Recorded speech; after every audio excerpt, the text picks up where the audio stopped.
High, কেমন আছো সবাই? মিতাজ ব্লগে তোমাদের সবাইকে জানাই অনেক স্বাগত। মোটামুটি ১৬ থেকে ১৭ দিন পর আমি আজকে ভিডিও আপলোড করছি। এর কোনো বিশেষ কারণ আছে, সেটা তোমাদের সঙ্গে পরে ভাগ করে নেব। ভিডিওটা দেখে তোমরা বুঝতেই পারবে ভিডিওটা অনেক পুরনো, আনভির অন্নপ্রাশনের। সকাল থেকে আমি তেমন কিছুই করিনি, শুধু স্নান পুজোটা সেরে ওর জন্য শুধু একটু পায়েস করেছিলাম, আমাদের জন্য একটু সিদ্ধ ভাত। শেষ মুহূর্তে একটু বেলুন দিয়ে ডেকোরেশন আর এই ফুলের মালাগুলো আনানো হয়েছিল। এই যেটুকুই ভিডিও স্মৃতি হিসাবে রয়ে গেছে, হয়তো এটুকুও থাকতো না। এটা করা হয়েছে শুধুমাত্র মেঘার জন্য। কেন করা হয়েছে সেটা মেঘার কাছ থেকেই শুনে নি। মাম্মি, তুমি তো কিছুই করতে চাইছিলে না, আর তোমার শরীরটাও খুব খারাপ ছিল। তুমি একা হাতে সবকিছু সামলিয়ে পারতে না। কিন্তু বলো, এই সময় চলে গেলে আর কি পেতাম? যেমন আমার অন্নপ্রাশনের ভিডিও, ফটো তেমন কিছুই নেই। আমার কি মন খারাপ হয় না বলো? তাই আমি চেয়েছিলাম বুনুর জন্য অল্প হলেও কিছু করি। মেঘা যেটা বলেছে একদমই ঠিক, তাই শেষ মুহূর্তে ইচ্ছা না থাকার সত্ত্বেও সামান্য আয়োজনটুকু করেছিলাম।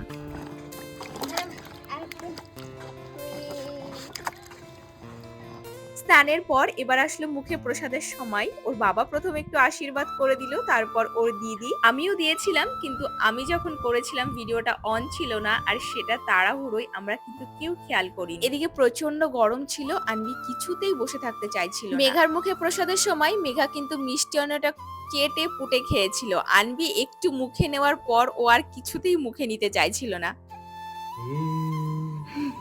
টেস্টি টেস্টি মিষ্টি মিষ্টি কি কি নাও নাও নাও।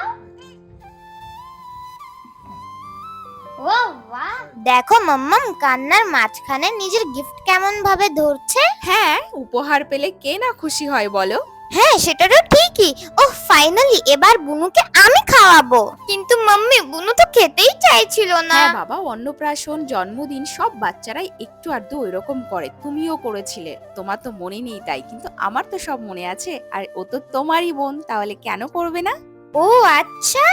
শেষে আনবি বাবার কাছ থেকে খেলো, তারপর আসলো আনবির গিফটের পালা। আচ্ছা, এখানে আমরা নিজেরা যেহেতু করেছি, তাই সারদের মধ্যে যতটা পেরেছি দেওয়ার চেষ্টা করেছি। একটা হাই চেয়ারের খুব প্রয়োজন ছিল, আর এই হাই চেয়ারটা কিন্তু আমি দিয়েছি। সোনার যা দাম, কোনো কিছু সোনার জিনিস দিতে পারিনি, শুধু ওর মামা বাড়ির থেকেই দিয়েছিল। তোমরা আমাকে জিজ্ঞাসা করেছো আমি কেন ভিডিও দিচ্ছি না, আমি ভালো আছি কি না। হ্যাঁ, আমরা সবাই ভালো আছি, আমি ভিডিও দিচ্ছি না। তার কিছু কারণ ছিল, সেটা অবশ্যই তোমাদের বলবো। ইচ্ছা থাকা সত্ত্বেও আমি কারোর রিপ্লাই করতে পারি। মাম্মি মাম্মি, বুনু কটা গিফট পেয়েছে একটু দেখি। 1 2 3 4 5 6।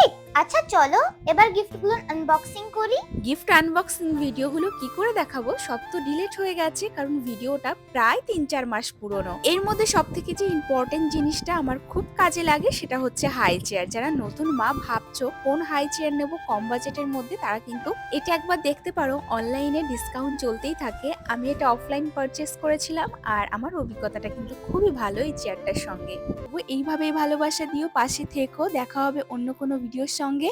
আর হ্যাঁ, ফেসবুক থেকে দেখলে ফলো করো, ইউটিউবের থেকে দেখলে সাবস্ক্রাইব করো। Bye bye.